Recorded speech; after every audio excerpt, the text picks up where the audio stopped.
আসসালামু আলাইকুম। মৃত্যু, কবি আল্লামা ইকবাল। জীবদ্দশায় কেউ আমার কাছে কখনো 2 মিনিটের জন্য বসেনি, ডাকেনি কাছে, অথচ আজ দেখো সবাই আমার কাছে সারিবদ্ধ হয়ে বসে আছে।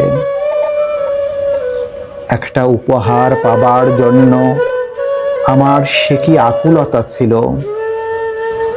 কিন্তু কেউ কোনো উপহার আমাকে কোনো দিন দেয়নি।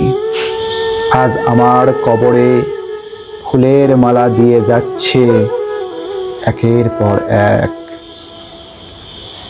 একটি নতুন কাপড় পাবার জন্য আমার কি ব্যাকুলতা ছিল, অথচ আজ দেখো না চাইতেই একটা নতুন কাপড় দিয়ে আমাকে মুড়িয়ে দিয়েছে।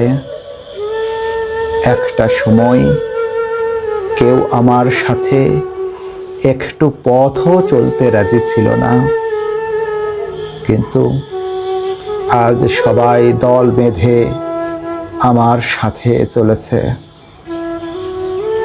আজ আমার মনে হচ্ছে সত্যি মৃত্যু সুন্দর ও পবিত্র।